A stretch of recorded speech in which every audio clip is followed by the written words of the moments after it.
No. Where's Klaus? Here he comes.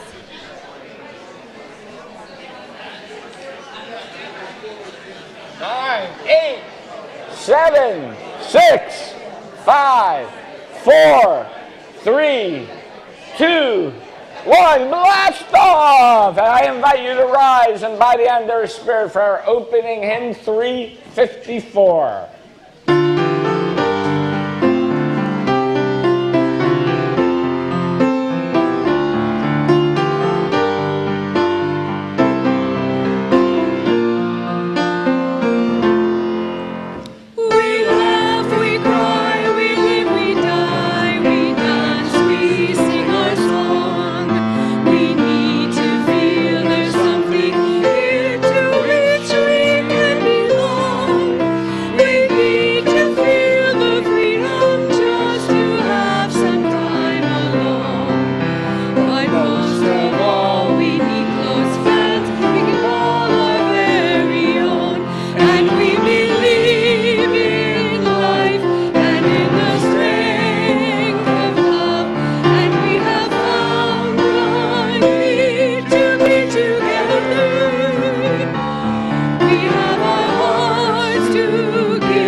Well, good morning, everyone.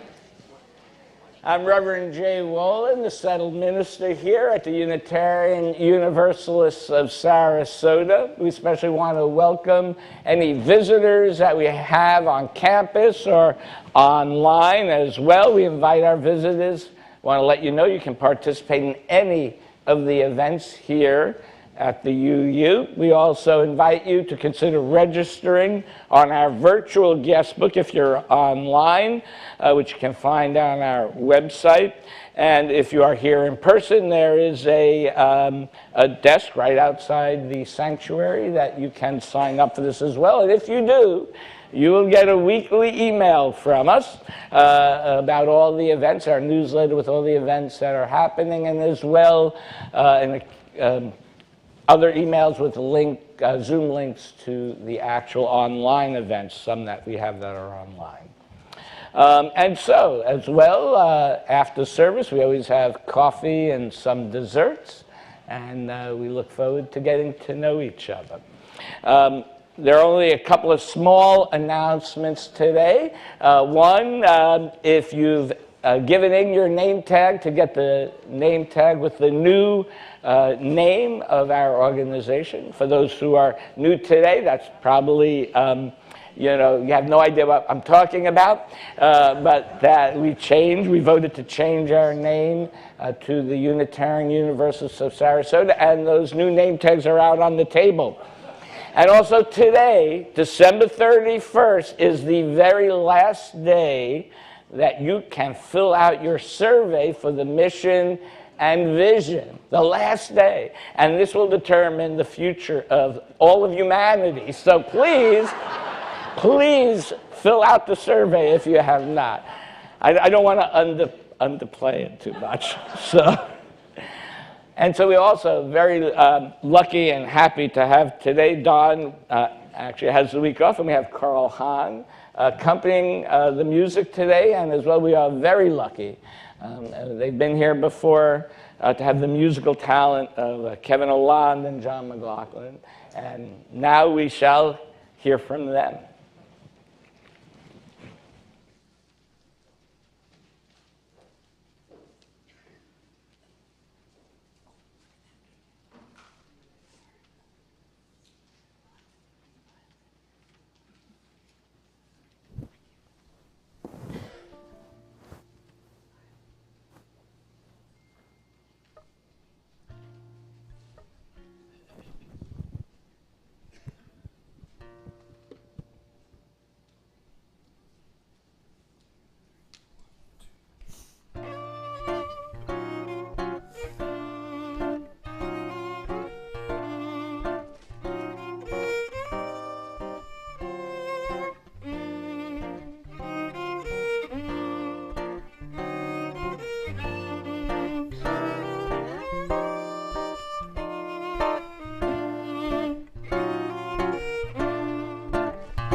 opening reading today is from a poem by David Ray entitled, Thanks, Robert Frost.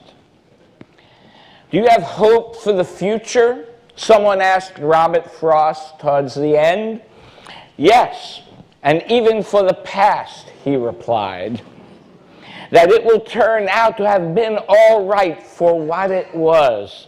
Something we can accept, mistakes made by selves we had to be, not able to be perhaps what we wished, or what, looking back half the time, it seems we could so easily have been or ought. The future, yes, and even for the past, that it will become something we can bear. And I too, and my children, so I hope, will recall as not too heavy the tug of those albatrosses I sadly placed upon their tender necks. Hope for the past, yes, old Frost, your words provide that courage, and it brings strange peace that itself passes into past. Easier to bear because you have said it rather casually, as snow went on falling in Vermont years ago. And as we light our chalice, as Anna comes up to light our chalice, please join us in affirming one of our principles, which is in the order of service and above. As we light this chalice, this symbol of Unitarian Universalism, we affirm our fourth principle of free and responsible search for truth and meaning.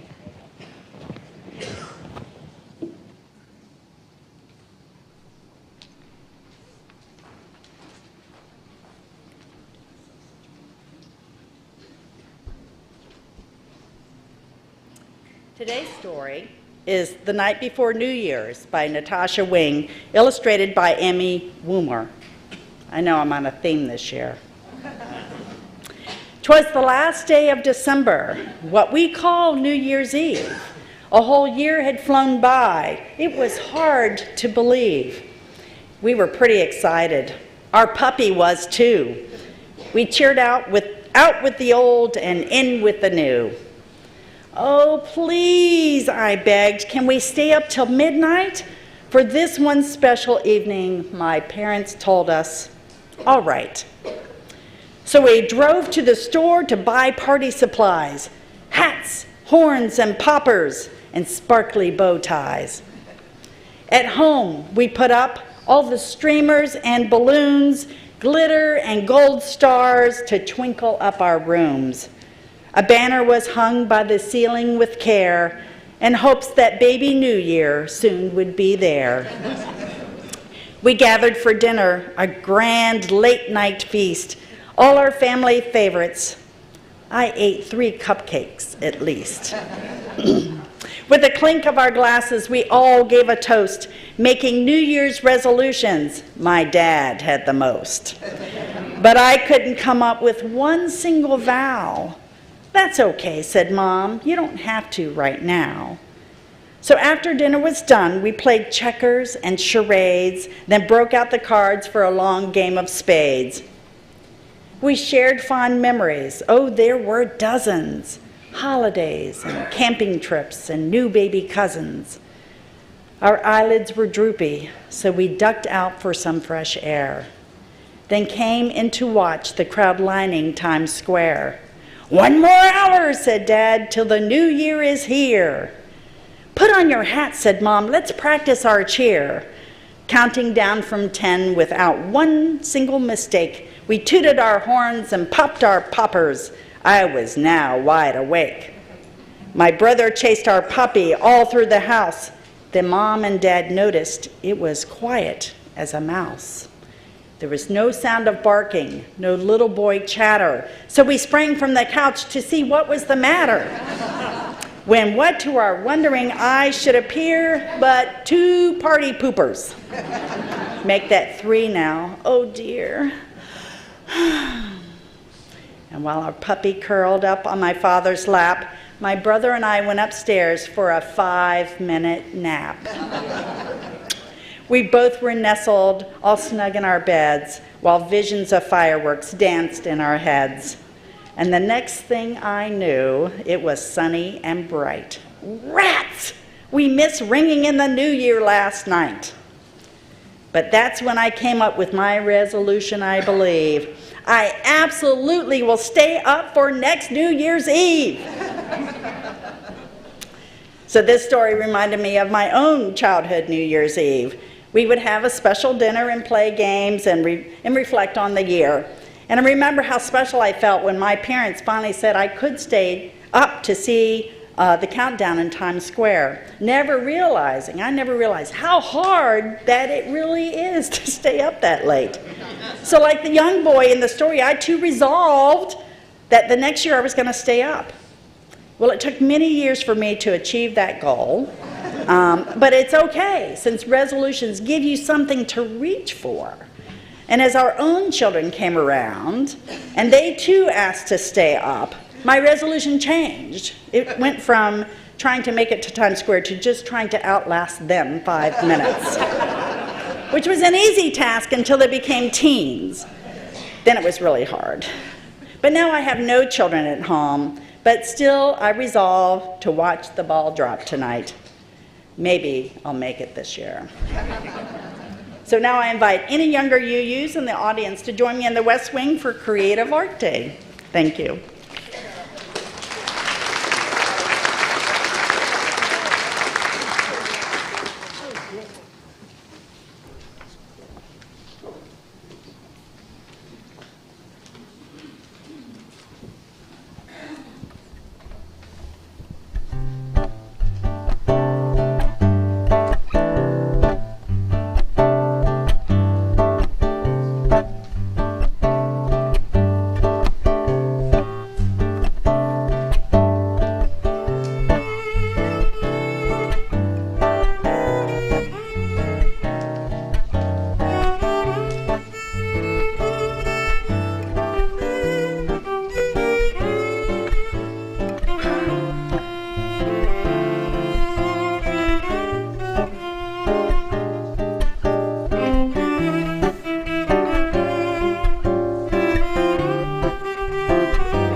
Yes, I just want to say, when I know there are many of you here who are in the Midwest part of the year. I'll just say it is much easier because the ball drops at 11 o'clock in Iowa or Midwest, so it's much easier to stay up then.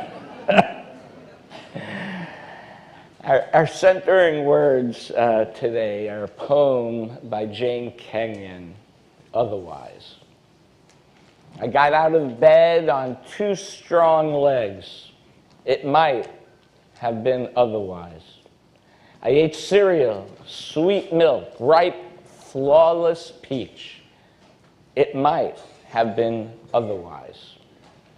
I took the dog uphill to the birchwood all morning. I did the work I love. At noon, I lay down with my mate. It might have been otherwise. We ate dinner together at a table with silver candlesticks. It might have been otherwise. I slept in a bed with a room with paintings on the walls and planned another day just like this day. But one day, I know, it will be otherwise. So as we take a moment of silence, let us contemplate the important, meaningful things in our day-to-day lives.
So, on Facebook, although I've gotten a little bit away from it this year, when I wish people a happy birthday, I write, enjoy this day and every day.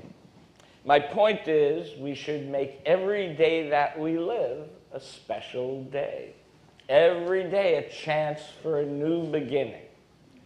In my life, I have experienced many, many new beginnings. Just these past 18 months, many new beginnings. I moved from Iowa to Florida. In August of 22, I became the new settled minister here after 11 years of ministry in Iowa. The longest, by the way, I've ever held one position in my life. For the first time since Jan and I started a family, we are now empty nesters. I'm now renting a villa and a storage unit after owning a home for 30 years. I'm meeting new people, finding new healthcare providers, a new veterinarian for my dog, learning the culture, politics, and organizations of Sarasota, Florida. and this congregation. Even though there were many changes, I just took it day by day because that is my nature and my training of how to live in the world. And each day was just part of my life's ongoing journey. And each day presents new opportunities to start anew, to learn a new skill, to think a new thought, to act a new way. Now, my journey to this moment has been a long one. It started when I was in grade school. When I say my journey to being here now in the minister, in the pulpit. It's been a long one. So, as I said, started in grade school. I was certainly a daydreamer, always looking out the window all the time and always being reminded by my teachers to keep my head out of the clouds. My whole life I have heard that phrase. But as I often like to say, if you want to have a dream, to have a dream come true, you have to have a dream. So,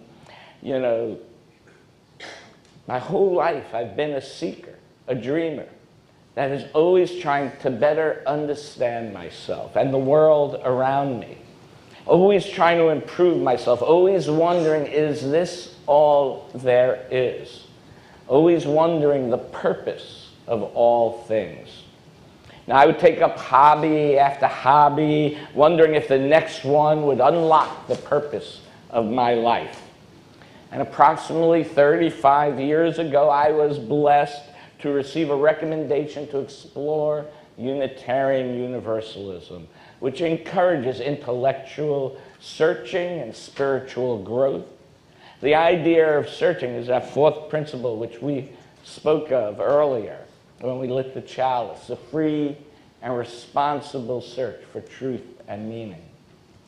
Now, the responsible part of searching requires us not only to have our head in the clouds, but also to have our feet firmly planted on the ground. It requires discipline and energy, not just a momentary idle daydreaming. People are often shocked, and they ask me how I decided to become a minister after being a financial executive for the first half of my career. And the truth is, there was not much intention involved when I first chose my early career. I'd set a goal that I wanted to be able to support myself, right? Have a roof over my head, food on my table. I had no idea how I would achieve that goal when I finished high school and when really my journey started. And I do believe it is important to set a goal so we will know what direction to head. Now, I started by getting a job in a mailroom of a very large corporation in Manhattan, and I went to college nights. And I took 2 classes that first semester. I took an accounting class and an English class, because that's just what they assign new students. And I got an A in the accounting class and a B in the English class.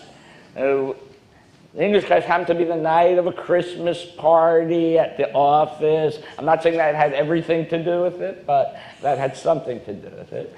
But I assumed due to the fact I got a good grade, or a better grade in the accounting, I must be good at that. And so I decided to pursue that for a career. That's how much thought went into my first career. I often wonder what would have happened if I'd gotten the A in English and a B in accounting. Who knows what my life would have been like. I have to make a movie, It's a Wonderful Life, or something about me. But after 6 years, I obtained my college degree going to school nights while I worked in that mailroom, and eventually actually became the mailroom supervisor at the age of 19 years old, a record for that company, which sort of made me feel good. But I also just love that metaphor, which I had in my mind the whole time. You're going from the mailroom to the boardroom. And that inspired me. I didn't know how I would do it. And I want to point to the significance of not necessarily knowing how, right? How we're going to achieve something before we start down that path. Shouldn't mean we shouldn't make plans, we should. But you have to have the goal in mind and then find a way to reach it. And you're going to have to be able to adapt as time goes on as well. And I will say that lesson has proven true for me time and time again. Going forward with uncertain outcomes requires faith. As a faith that Unitarian Universalism has given me, that has allowed me to fulfill my dream. Faith that will find a way, faith that we will find an answer to our question, even if it's not the original answer we had hoped for. Faith that circumstances will allow the necessary conditions to come forward so as to allow a positive outcome that we seek. Now that mailroom to boardroom metaphor had a deeper meaning, though, as well. Because I learned a lot by observing and by doing the basic tasks, growing in knowledge and wisdom over time, learning how people reacted and didn't react, how people become invisible. As a mailroom person, I was invisible to most, so they would say anything in front of me, as if I was not even there. And I listened, and I learned. And you know, this process, in many ways, helped set the foundation of my personal and organizational philosophy. Going to school nights, working my way up from the ground floor taught me resiliency. And it taught me to take the longer view, that you don't need to get satisfaction immediately. You don't need to reach that goal immediately, right? If you have the long view. We often don't realize what we are capable of while we are in the middle of our journey. But only after looking back, after time, can we realize just what we accomplished. So thus, the looking back is part of looking forward as well. And we look back, we can see how much we have changed as people over time. I found small achievements that I made. That's becoming the head of the mailroom. I look back, that doesn't seem like such a big thing, but at that time, felt like a great achievement for me and gave me confidence. I met people who encouraged me and helped me and taught me many things, including how to comport myself in any new environment that I'm in. I learned that by looking back, we realize that change is possible. And that is why we look back at events at New Year's time. Now, we can do this at any day of the year, but this is a traditional day for us to do that, to see what is the next part of the journey. We remember we have the capacity, by looking back, we have the capacity to sustain ourselves. We know it may not be quick, or as quick as it used to be, or as quick as we would like it, but it may not be easy. But if we keep our eye on the end goal, we know that eventually we can find our way. Working in the mailroom also gave me a unique perspective that helped me throughout my life. What everyone does in an organization and how they do it matters and is a reflection on that organization. Because some of the things I heard when they didn't think I was paying attention, some of them were really encouraging and insightful, and some of them were pretty horrible and disgusting. And so it's important to know what you do, how you act, impacts all of those around you. Well, it is important. It is important to be clear about what our values are. And then after I graduated, I became a CPA, and as it turned out, I was actually pretty good at accounting and business. And for almost 30 years, that is how I earned a living. And I always remembered, though, I read this book by Kurt Vonnegut called Mother Night, and he writes in there, and I quote, "We are what we pretend to be, so we must be careful about what we pretend to be," end quote. And so most of the early part of my life, I would say that I lived unconsciously without much forethought. I'd long ago reached my goal of being self-supportive, and I knew somewhere in the depth of my soul that there was more meaning in life for me. In a scene from the movie City Slickers, an old wizened cowboy played by Jack Palance, who those of you who are older or younger and watch older movies will know who he's just an old crusty cowboy. Oh, we got a picture of him up there, all right.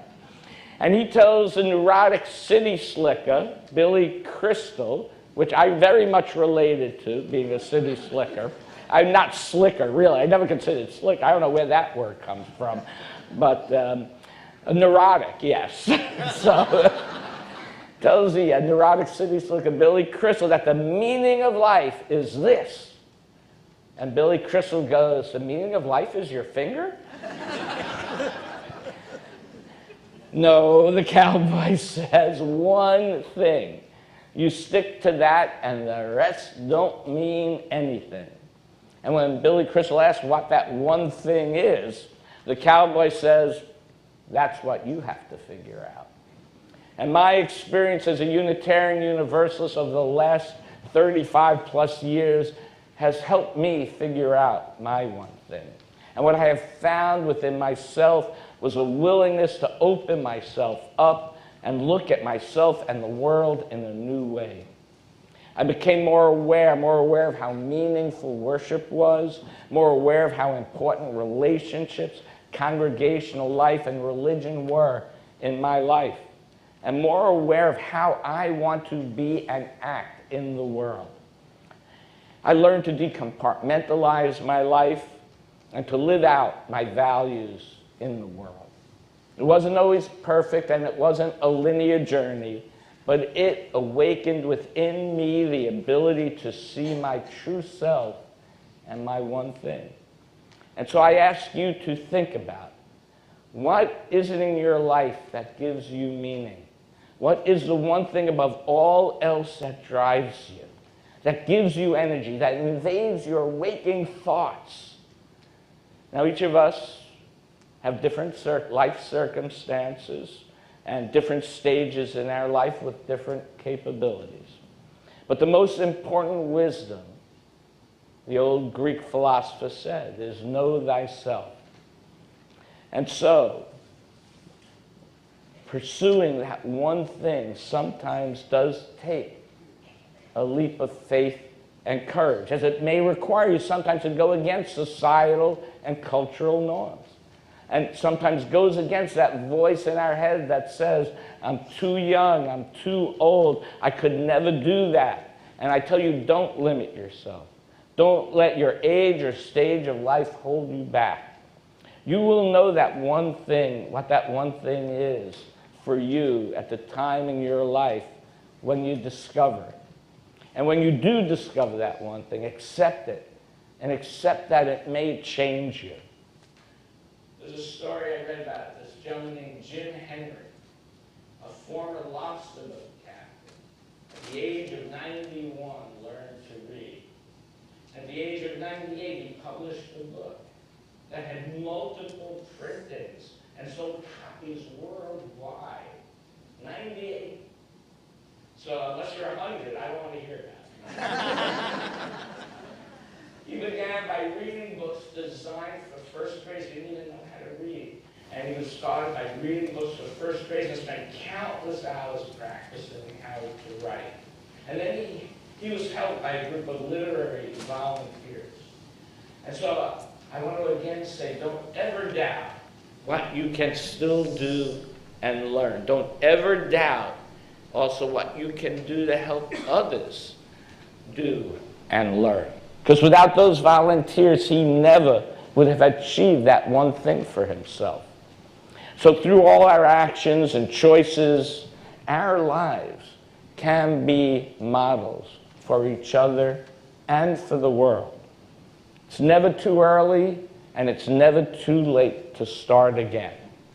One action and choice we can make as a way to model for ourselves and the world is through the value of generosity as we take our offering today.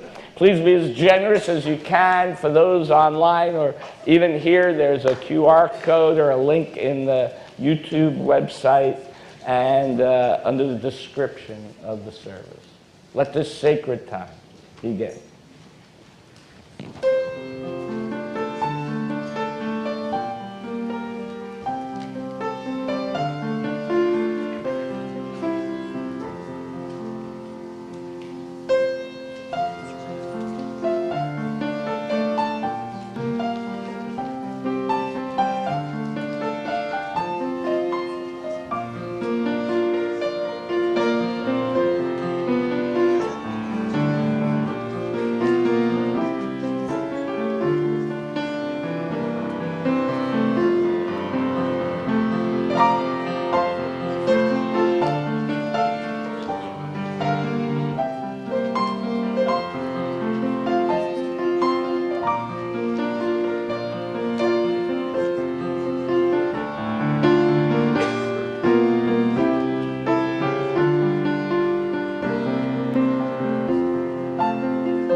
Yes, it's me.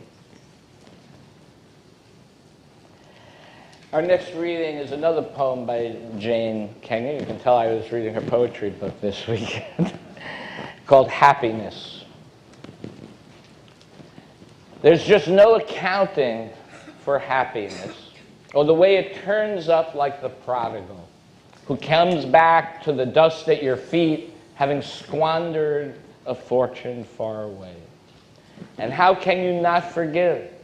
You make a feast in honor of what was lost, and take from its place the finest garment, which you saved for an occasion you could not imagine.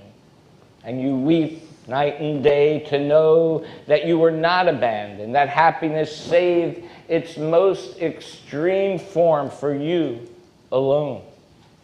No, happiness is the uncle you never knew about, who flies a single-engine plane onto the grassy landing strip, hitchhikes into town, inquires at every door until he finds you asleep mid-afternoon, as you so often are during unmerciful hours of your despair. It comes to the monk in his cell. It comes to the woman sweeping the street with the birch broom, to the child whose parent has passed out from drink. It comes to the lover, to the dog chewing a sock, to the pusher, to the basket maker, and to the clerk stacking cans of carrots at night. It even comes to the boulder in the perpetual shade of pine barrens, to the rain falling on the open sea, to the wine glass weary of holding wine. Now once more, music.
As Marianne Evans, more widely known as George Eliot, wrote, "It seems to me we can never give up longing and wishing while we are thoroughly alive." End quote. There are certain, oh, no, it's not end quote.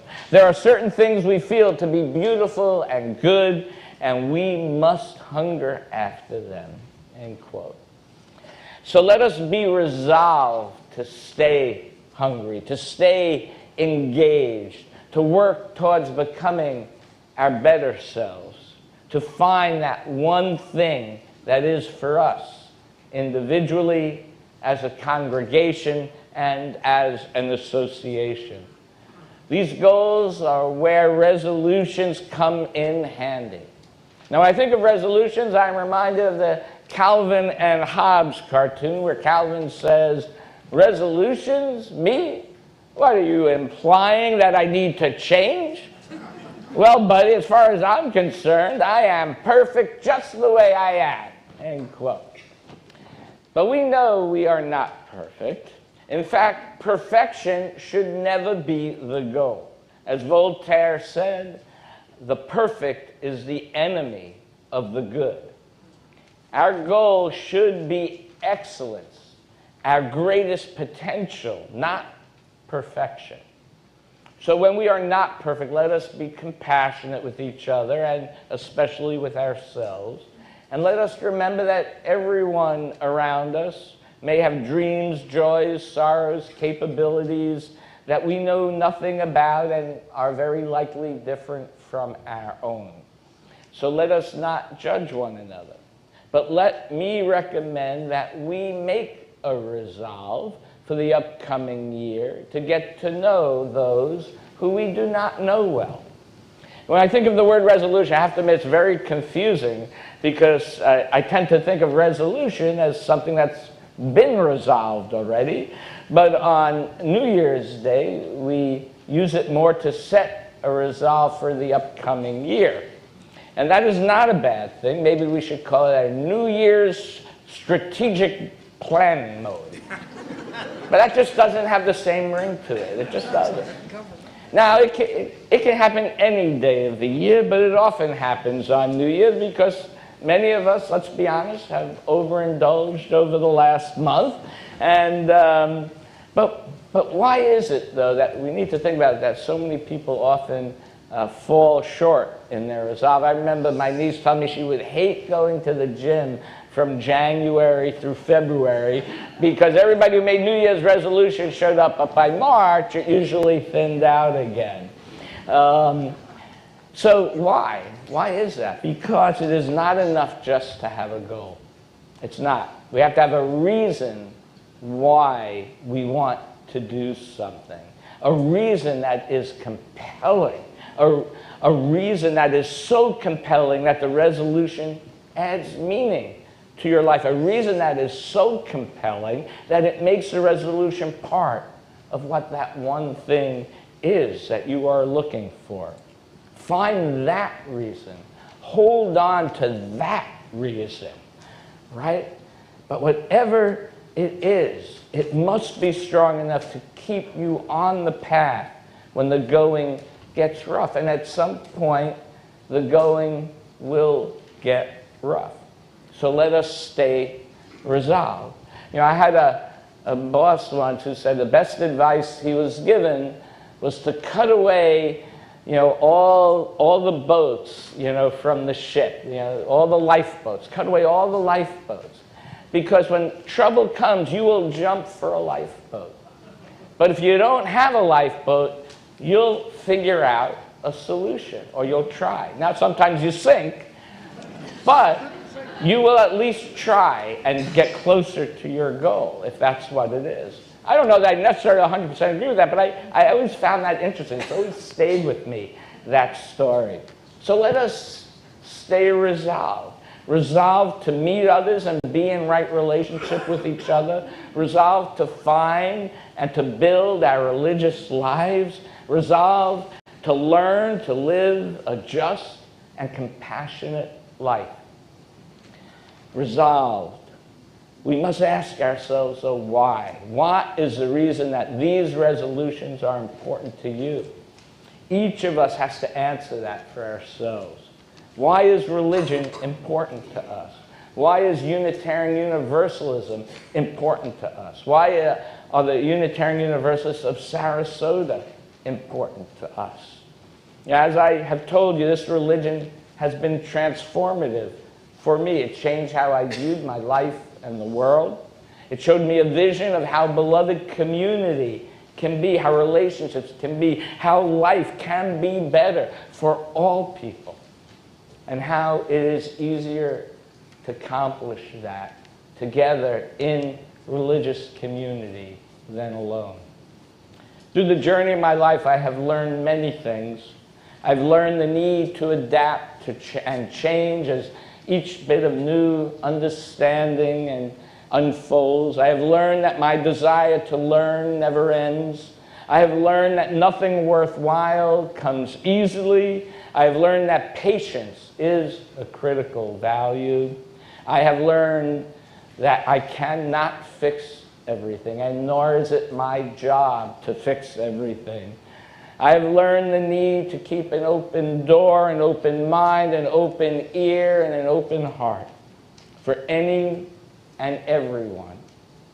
I have learned that my faith is always reinforced by the building of relationships over time. So set your goals for the year, find your one thing, and then point yourselves to that North Star, your truest, best selves.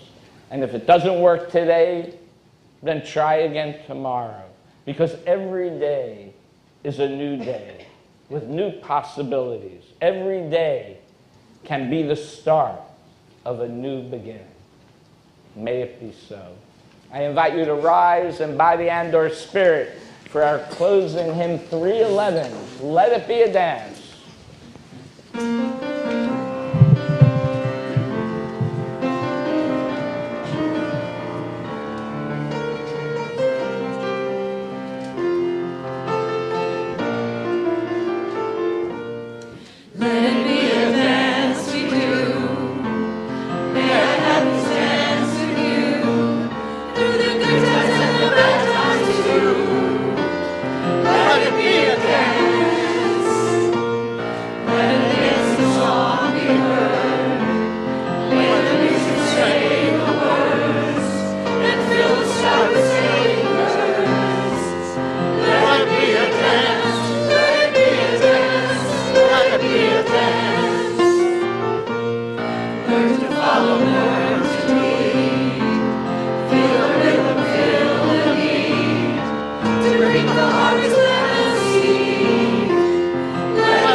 Our closing words today are from T.S. Eliot from The Four Corners. What we call a beginning is often the end, and to make an end is to make a beginning. The end is where we start from.